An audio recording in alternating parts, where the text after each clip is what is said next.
కారణాలు కష్టాల నుంచి గత కారణాలు కనుక్కుంటాం. ఈరోజు ఒక కష్టం వచ్చింది అనుకుందాం, లేదు ఒక ఆయన మందు తాగి లివర్ పాడైంది అంటే కష్టం వచ్చింది. ఆయనకు ఏం తెలుస్తుందంటే అయ్యో మందు తాగితే లివర్ పాడవుతుందే అని అప్పుడు తెలుస్తుంది అన్నమాట. లివర్ పాడైనాక అర్థమవుతుంది. అంటే కష్టాల వెనుక కారణం తెలుసుకుంటాడు వాడు.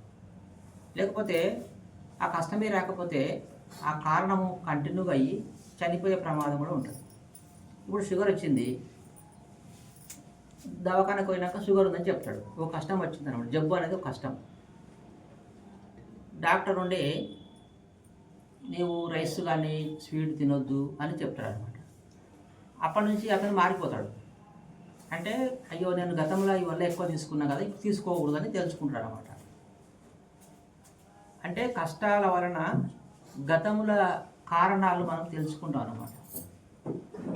కష్టాలే లేకపోతే మనం గతాన్ని నెమరేసుకోము. ఇంకొకటి రెండోది, కర్మ రుణ చెల్లింపులు జరుగుతాయి కష్టాల వలన. మనకేదో కష్టం వచ్చిందనుకోండి, మనకు అర్థమైపోతుంది ఏంది నా కష్టము నా కర్మ పోతుంది ఈరోజు నుంచి. దేనికో రుణం ఉన్నా నేను, ఆ రుణం ఈరోజు వెళ్ళిపోతుంది అనేది మనకు అర్థమవుతుంది. ఇప్పుడు మిమ్మల్ని ఎవరో ఒక 10,000 రూపాయలు తీసుకొని ఎగ్గొట్టాను అంటే ఏదో నీకు ఇబ్బంది కలుగుతుంది. ఎందుకంటే నువ్వు చేసింది తిరిగి మళ్ళీ వచ్చిందని మనం తెలుసుకుంటాం అన్నమాట. లేకపోతే అదే పని కంటిన్యూగా చేస్తూ పోతుంటాం. అట్లా కంటిన్యూగా చేస్తూ పోయి ఏమవుతుందంటే నీ దగ్గర డబ్బులల్లా వేరే వాళ్ళకి ఇచ్చి నీవు చాలా లాస్ అవుతావు. చాలామంది అప్పులు ఇచ్చి వాళ్ళకి ఏనాడు ఆటంకం కలగలే, ఇస్తూనే పోయిండ్రు. ఒకరోజు ఏమైందంటే మొత్తం అందరూ డబ్బులల్లా ఇవ్వకుండా అయింది ఆయనకు ఒకేసారి. కానీ ఫస్ట్లోనే ఆ కష్టం వచ్చింటే ఆయనకు అయ్యో డబ్బులు ఇవ్వకూడదు అనే ఆలోచన వచ్చి ఆ నుంచి అతను బయటపడగలుగుతుండే. అంటే కష్టాలు వచ్చినప్పుడల్లా మనకు ఎరుక వస్తుంది అన్నమాట. సమస్యలు వచ్చినప్పుడల్లా ఎరుక వస్తుంది. ఇప్పుడు మీరు ఎక్కడనో చూస్తూ పోతున్నప్పుడు తట్టు తగిలింది అనుకుందాం, అప్పుడు మనకు ఎరుక వస్తుంది. అయ్యో నేను అక్కడ అటువైపు ఇటువైపు చూడకూడదు, ముందర చూసి నడవాలి కదా అనే ఎరుక వచ్చేస్తుంది. ఆ చిన్న తట్టు తగలకపోతే నీకు అదే మూడ్లో వెళ్ళిపోతే నీకు యాక్సిడెంట్ కూడా కావచ్చు. అంటే చిన్న కష్టము చిన్న బాధ నీకు ఎరుక తీసుకొచ్చి నీ మీద నీకు గ్యాస్ వచ్చేసింది అనమాట, ఎరుక వస్తుంది అన్నమాట. కష్టాల వెనుక రుణ చెల్లింపులు. ఏదైనా ఒక సమస్య వచ్చిందంటే నేను చేస్తే వచ్చింది, ఈ రోజు నుంచి అది నాకు పోతుందిలే అని. ఎగ్జాంపుల్ చూద్దాం. మిమ్మల్ని కూడా తిట్టింది అనుకుందాం. తిడితే ఏమవుతుంది? ఇవి కూడా రుణ చెల్లింపులేనాయి. కష్టం పోతుందన్నమాట నా బాధ. అర్థమవుతుంది కదా? కష్టాల వెనుక రుణ చెల్లింపులు. రుణం ఉన్నాం మనం. ఇది కుటుంబంలో కూడా ఉంటాం మనం. కుటుంబంలో కష్టాలు ఎందుకు వస్తామంటే రుణ చెల్లింపులు పొందడానికి ఈ జన్మలో వాళ్ళని తెచ్చుకుంటాం మనం. నన్ను తిట్టడానికి, నన్ను కొట్టడానికి, నన్ను చంపడానికి, లేకుంటే నాకు విడాకులు ఇవ్వడానికి మీరు రండి అని భర్తను సెలెక్షన్ చేసుకొచ్చుకుంటారన్నమాట. చేసుకొచ్చుకొని ఆ కర్మను పోగొట్టుకుంటుంది. రుణ చెల్లింపులు అయిపోయినాయి ఈ జన్మలో. ఈ జన్మలో ఒక ఆయనకు సంతానం అవుతలేదు, పెళ్ళి అయింది, ఎన్ని హాస్పిటల్స్ పోయినా పిల్లలు అవుతలేరు. అయ్యో నాకు పిల్లలు అవుతుంది, ఎంత కష్టం వచ్చింది కదా అనే భావన ఉంటుంది కదా.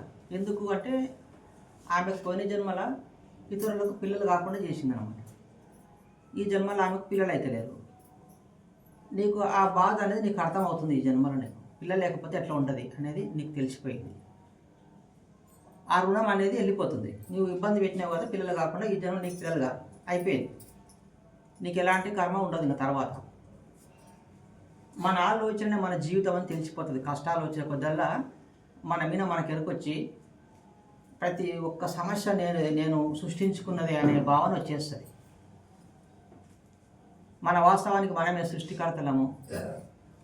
నా ఆలోచన ద్వారానే నేను దీన్ని సృష్టించుకున్నా కదా అనే ఆలోచన ఎప్పుడు వస్తుందంటే కష్టాలు విపరీతంగా అయినాక మనకు ఆ ఎరుకొచ్చి, అప్పటి నుంచి మనం ఎరుకొచ్చినాక ఏం చేస్తామంటే ఇతరులకు హాని చేయకుండా తయారైపోతాం.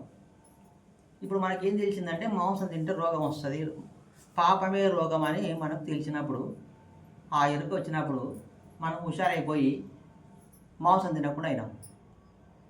రోగాలు వచ్చినాక మనకు అర్థమైందనమాట, అయ్యో ఇవి తింటే ఇట్లా వస్తుంది అని. నాలుగోది సంకల్ప శక్తిని పెంచుకుంటాం కష్టాలు వచ్చినాక. ఇప్పుడు సంకల్ప శక్తిని ఎలా పెంచుకుంటామంటే, ఒక పాజిటివ్గా ఆలోచించడం అలవాటు అవుతుంది మనకు. చాలామంది ఏదైనా దొంగలు పడతారేమో అని భార్యకి చెప్తున్నాడు అనమాట ఆ యజమాని. అనంగా ఒకరోజు నిజంగా దొంగలు పడతారు. పడ్డప్పుడు ఏమంటాడు అంటే, ఇలా నేను చెప్పలే, ఖచ్చితంగా దొంగలు పడతారని చెప్పలే నేను అని అంటున్నాడు అనమాట. కానీ ఒక ఎరుక వచ్చినప్పుడు, అరే నేను ఇలా అనుకోవడం వల్లనే దొంగలు పడ్డారు కదా, మళ్ళీసారి దొంగలు పడతారేమో అని అనుకోకూడదు.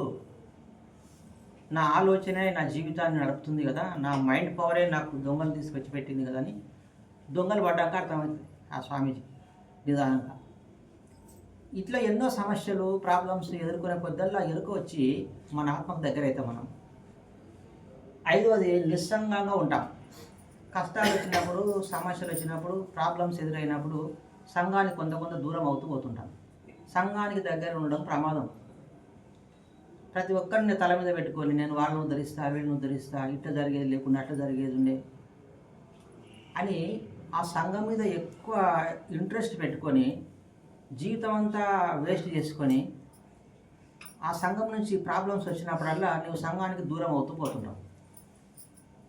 ఎంత సంఘానికి దగ్గర ఉంటే అంత ఆధ్యాత్మికంగా మనం దూరం అయిపోతాం. ఎంత సంఘాన్ని వదులుతుంటే నీ లోపల ఎరుక అవేర్నెస్ వచ్చి నువ్వు చాలా హ్యాపీగా ఉండగలుగుతావు. ఇప్పుడు మన ఎలక్షన్ జరిగింది, సర్పంచ్ ఎలక్షన్లు. మనకు సంబంధం లేదు ధ్యానం చేసేవాళ్ళకి, వాళ్ళ రాజకీయము వాళ్ళ ఇష్టం అది. సరే నీ ఒకవేళ ఓటు వేయాలనుకుంటే వేసి మట్టుకుండు, ఎవరు సపోర్ట్ చేయకూడదు. మనం అందరూ సమానమే అని తెలిసినప్పుడు, నీవేదో పక్కవాడు అదే అని తెలిసినప్పుడు ఎవరిని మెచ్చుకొని ఎవరిని కించపరుస్తాము మనము? నా దగ్గరికి ఓటు వేయమని వచ్చింది, నా దగ్గరికి కాంగ్రెస్ వాళ్ళు టీఆర్ఎస్ వాళ్ళు వస్తే నేను వేయనని చెప్పిన వాళ్ళ. ఎందుకు వేయమని అడుగుతారు వాళ్ళు. మీరు ప్రజలకు ఏం చెప్తారు? బల్బులు వేపిస్తాము, మోరీలు తీస్తాము, పెన్షన్లు ఇప్పిస్తాము, కరెంటు ఎప్పుడు ఉండేటట్టు చేస్తామని చెప్తారు కదా. అన్ని ఎటు ఇప్పుడు అన్నీ చెప్పి ఓట్లు వేపించుకున్నాక మీరు చేయలేదనుకో, సపోజు నీకు తగిలే పాపం నాకు కూడా తగులుతుంది, ఓటు వేస్తే నీకు నేను సపోర్ట్ చేసినట్లయితే అని చెప్పిన ఉంటాం. అన్ని పనులు చేయగలుగుతారా, మాట నిలబడగలుగుతారా, మీరు ప్రజలను మోసం చేస్తున్నారు మీరు అని చెప్పినట్టు. అంటే వాళ్ళు చేసే కర్మలకు మనం దూరం ఉండాలి. ఆయన నిలబడ్డ వ్యక్తి ఒక శాకాహారి కాడు, ఒక ఆత్మజ్ఞాని కాడు. ఆయన ఇష్టం వచ్చినట్లు ఆయన ప్రవర్తిస్తుంటారు అన్నమాట సంఘంలో. మనం వాళ్ళని సపోర్ట్ చేయడం వల్ల, అందరు అట్లే సపోర్ట్ చేయడం వల్ల ఏమైందంటే ఈరోజు అందరితోనే డబ్బులు ఇచ్చి మంది ఇచ్చి ఓటు వేపించుకునికే ప్రజలు అలవాటు చేసింది. ఇది ఆ కర్మ మనకు కూడా తగ్గుతుంది అన్నమాట కొంచెం. అంటే మనం ధ్యానం చేస్తుంటే కష్టాలు వచ్చినప్పుడల్లా సంఘానికి ఎడబాటు అవుతూ ఉన్నాం. నీవు ఒంటరి వాడిగా అయిపోతావు, అంటే నీతోనే ఉంటావు అప్పుడైనా. ఆరవది మైండ్ పవర్ పెంచుకుంటాం. అంటే మన మైండ్ శక్తి మనకు అర్థమైపోతుంది. దీనికి అనంతమైన శక్తి ఉంది, నేను ఏదనుకుంటే అది అవుతుందని తెలుస్తుంది. ఒకరోజు స్టాలిన్ అనే ఒక వ్యక్తి డబ్బులు ఉండవు ఆయన దగ్గర, చాలా బాధపడుతుంటారు అనమాట. అరే ₹1 లేదు, నేను రైలు ఎట్లా పోవాలి, నాకు ఛార్జీలకు డబ్బులు లేవని దొంగ రైలు ఎక్కుతాడు అనమాట. ఏమన్నా కానీ లోపలైతే కూర్చుంటా చూద్దామని డబ్బులు లేకుండా, టికెట్ లేకుండా రైలు ఎక్కుతాడు. ఎక్కినప్పుడు అతనికి లోపల కూర్చున్నాడు కానీ చెక్ మాస్టర్ వస్తాడేమో, నా దగ్గర టికెట్ లేదు, డబ్బులు లేవు కదా అనే ఆలోచన వస్తుందన్నమాట. వచ్చి దాక్కుంటారు అన్నమాట, బెంచ్ కింద దాక్కుంటాడు. ఆయన ఎట్లయితే చెక్ మాస్టర్ వస్తాడేమో అని పదే ఆలోచిస్తుంటే మెల్లగా చెక్ మాస్టరు వస్తుంటారన్నమాట లోపలికి. నా దగ్గరకు వస్తాడేమో అని ఎప్పుడైతే థాట్ రిలీజ్ చేసిండో, ఆయన కాళ్ళు ఇతని దగ్గరికి మెల్లగా రాబట్టినప్పుడు ఆ స్టాలిన్కి ఒక అద్భుతమైన మిరాకిల్ ఆలోచన వస్తుంది. ఏమొస్తుందంటే, నేను ఎట్లా అనుకుంటే అట్లా జరుగుతుంది కదా అనే ఆలోచన ఆయనకు టక్కున వచ్చేస్తుంది. వచ్చినప్పుడు అతను ఏమనుకుంటాడంటే నా చేతిలోకి ఒక టికెట్ రావాలని కోరుకుంటాడు అన్నమాట. ఎంబడే టికెట్ వచ్చేస్తుంది. అంటే అతను సిద్ధులు స్టార్ట్ అవుతాయి. ఎందుకు? అతనితో డబ్బులు లేవు, పరిస్థితి విషమించింది, అక్కడ చెక్ మాస్టర్ వస్తున్నాడు, కష్టాలు ఎదురైనప్పుడు తన మీద తన ఎరుకొచ్చి అంటే నేను ఏదనుకుంటే అది అవుతుంది కదా అనే అవేర్నెస్ వస్తుంది అనమాట. వచ్చి చేతిలో టికెట్ వచ్చేస్తుంది. చెక్ మాస్టర్ వచ్చి అడుగుతాడు, పైకి లేవండి అంటే ఎందుకు దాక్కున్నావు అంటే నా దగ్గర ఆ టికెట్ ఉంది సార్ అని చూపిస్తాను అనమాట. ఆయన వెళ్ళిపోతాడు. ఇంకా ఆ రోజు నుంచి ఆ స్టాలిన్కు ఎరుకొచ్చేసి ఏదనుకుంటే అది జరుగుతుంది అతనికి. ఇంకా అన్ని మహిమలు చూపుతుంటాడు అనమాట. అట్లా చూపడం వల్ల ఆ గ్రామానికి ఆ దేశానికి రాజు తెలుస్తుంది అనమాట. తెలిసి స్టాలిన్ పిలిపించి నువ్వు ఏదనుకుంటే అది అవుతుందంట కదా, నేను కొన్ని చెప్తే చేయగలుగుతావా నువ్వని అంటాడు. అంటే చేస్తా చెప్పండి అంటాడు. నేను ఒక చెక్కు రాసిస్తా, సంతకం చేయను, 50,000 నువ్వు డ్రా చేసుకురావాలి బ్యాంక్కి వెళ్ళి అంటాడు అనమాట. తీసుకొస్తా అంటాడు. పోయి ఆ బ్యాంకులోకి వెళ్ళిపోయి ఆ క్యాషియర్ దగ్గర పోయే ముందర ఈ చెక్ మీదకి రాజు సంతకం రావాలని చెప్పి థాట్ రిలీజ్ చేస్తాడు అనమాట. దాని మీద సంతకం వచ్చేస్తాడు. ఆ చెక్ ఇస్తే డబ్బులు ఇచ్చేస్తాడు. ఇచ్చినాక రాజు ఫోన్ చేసి నేను ఒక చెక్కుకు సంతకం లేకుండా చెక్ ఇచ్చిన డబ్బులు ఇవ్వద్దు అంటాడు. తీసుకెళ్ళాడు, మీ సంతకం దాని మీద ఉంది, నేను డబ్బులు ఇచ్చినని చెప్తాను అనమాట. తీసుకుపోయి రాజుకి ఇస్తాడు. రాజు కొంచెం అసహ్యం, ఈర్ష్య పెరుగుతుంది అనమాట. సరే నీకు ఇంకొక టెస్ట్ పెడతా, అది కానీ నువ్వు నెగ్గకపోతే నిన్ను ఉరి తీస్తా అంటాడు.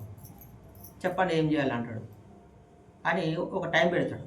పెట్టి ఒక 5 రూములు సేమ్ తయారు చేస్తాడు అనమాట. సేమ్ ఉంటాయి 5 రూములు.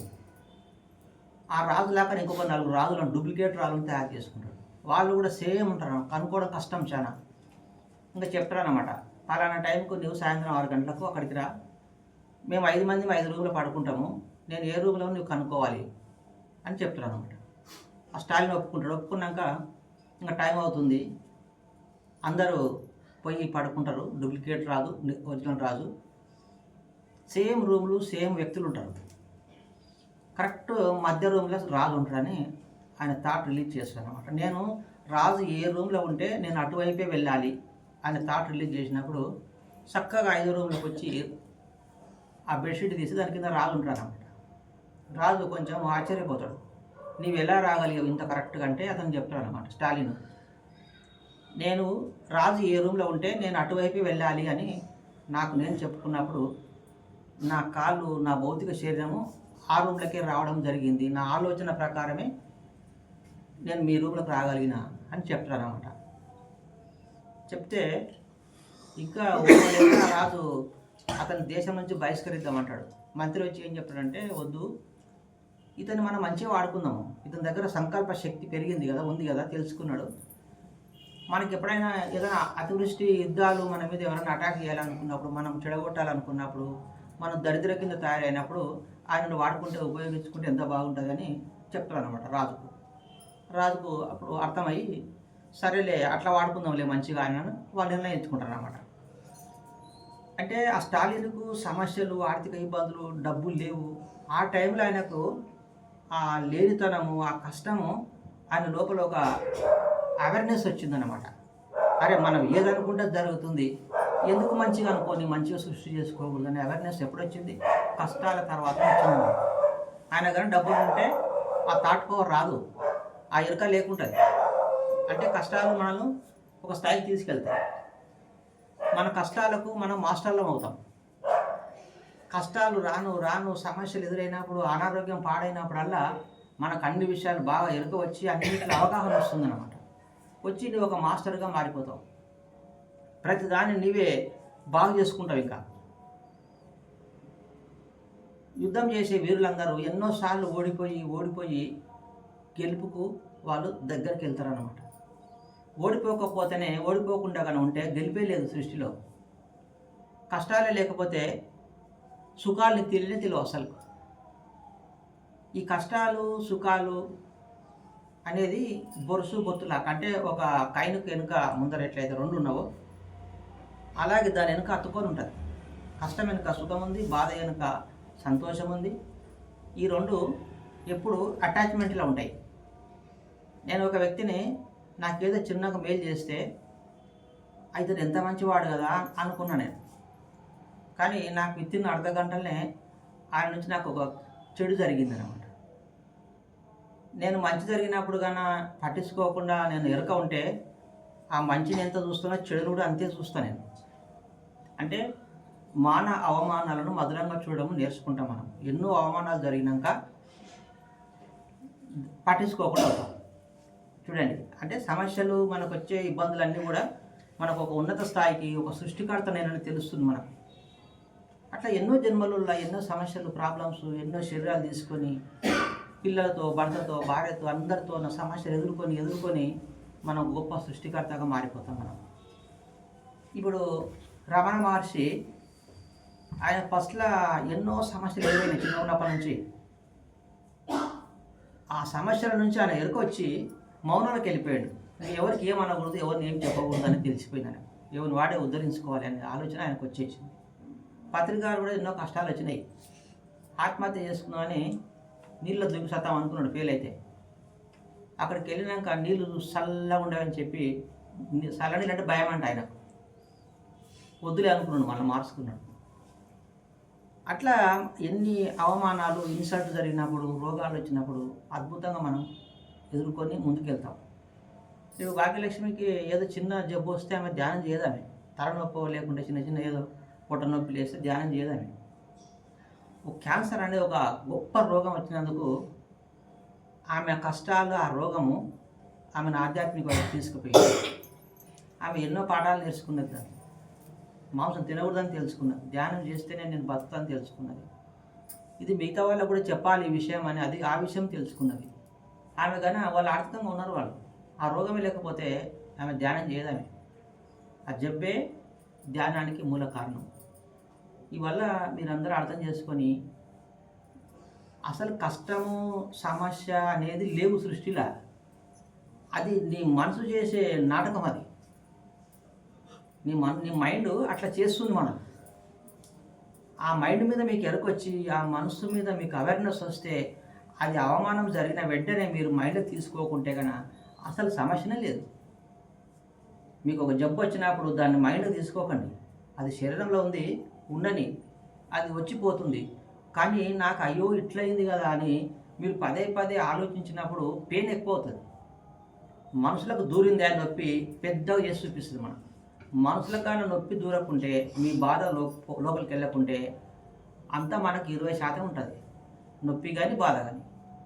అది మీరు పదే పదే ఆలోచించడం వల్ల 80% అయ్యి 100% అవుతుంది. ఆ సూసైడ్ చేసుకునేవాడు సమస్య చిన్నదే, కానీ దాన్ని పదే పదే ఆలోచించడం ద్వారా అది బలంగా తయారై చనిపోదామనే నిర్ణయానికి వచ్చాం. ఇది ఒక్కటి చెప్పి బంద్ చేస్తా. మీకు కడుపు నొప్పి లేచినా, క్యాన్సర్ వచ్చినా, అవమానం జరిగినా, చిన్నది పెద్దది ఏది జరిగినా మీ ఆత్మ తనకు సరిపోయినంతనే సృష్టి చేసుకుంటుంది. దాన్ని నేను మొయ్యగలుగుతున్నా లేదా జీవాత్మకు తెలుసు అన్నమాట.